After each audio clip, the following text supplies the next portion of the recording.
Impasse de l'Écluse. Ah, je vois où c'est, ouais. Ah, on passe. Impasse de l'Écluse et on roule les deux. Enfin, les roues, on les ferme. Et là, on ferme les deux vannes PAM traverser les 6 fous qui s'occupent dessus. Donc là, il faut qu'on dégage un peu les barrières. Ouais, est-ce que vous pourriez nous dire un peu ce que vous faites là, à l'heure actuelle comme chantier, quelles sont la complication, l'ampleur du travail? Bah là, nous remplaçons une pièce qui s'appelle une nourrice, où tous les forages arrivent, et qui a été cassée dans le temps. Donc, et c'est une pièce qui était fabriquée spécifique à l'époque. Donc pour réaliser cette pièce-là, pour la remplacer, on a été obligé d'ouvrir le chantier, de reprendre des cotes et de refabriquer une pièce neuve. Donc il y a 5 départs en fin de compte sur cette nourrice, et après tout l'ensemble permet de traverser la Seine pour aller de l'autre côté sur Bougival. Voilà, donc là on est en train d'installer, et pour permettre ça, le fait qu'il y a 4 vannes qui se trouvaient à cet endroit-là pour isoler cet équipement, nous avons été obligés de refermer plus de 14 vannes en amont pour pouvoir faire un arrêt d'eau concret, réel et en toute sécurité pour faire la réalisation des travaux. La première nourrice datait de quand à peu près? Ouais, la première nourrice datait de 1953, 58 par là. Ouais. Voilà. Et qui était en fonte, donc relativement fragile, avec des emboîtements en plomb, tresse et du plomb coulé à l'époque, qui était réalisé, bon je ne l'ai pas vu, mais je le sais par des anciens, réalisé sur site, carrément dans la fouille, on coulait le plomb pour faire, puisque comme vous le voyez, avec les photos que vous avez pu prendre et le film, c'est vraiment des formes spécifiques, des fonderies d'époque.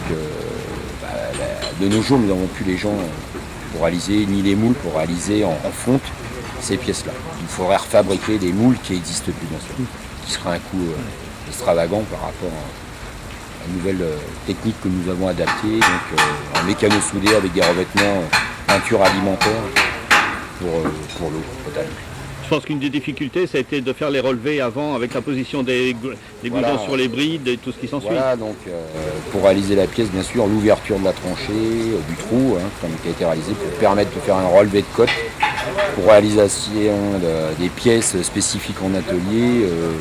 Parce qu'il y a des inclinaisons, il y a tous les arrivées, il y a 5 arrivées sur cette nourrice, ça s'appelle une nourrice, avec des codes différentes, du 400, du 300, des codes de l'époque, non standards, puisque maintenant on a une standardisation au niveau des brides, qu'on n'avait pas à l'époque, avec des trous différents. Donc voilà. Et nous sommes en train d'ajuster sur site, malgré toutes les prises de cotes au laser et au rapporteur d'angle et tout.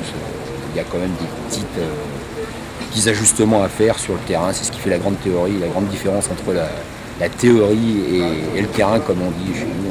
Il y a toujours une partie besoin de l'homme pour finaliser sur site.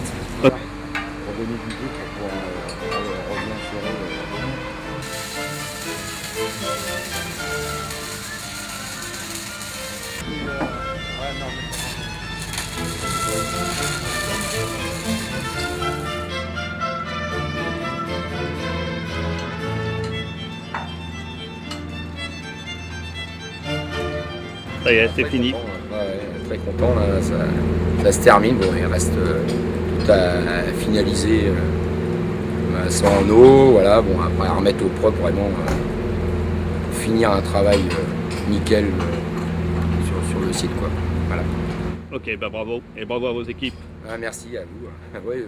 Ça est vraiment un travail d'équipe, tout l'ensemble, du personnel et des gars surtout. Ouais, non, c'est vrai, là c'est vraiment ce qu'on voit, un travail d'équipe, puis qu'on est encore capable de faire de belles choses.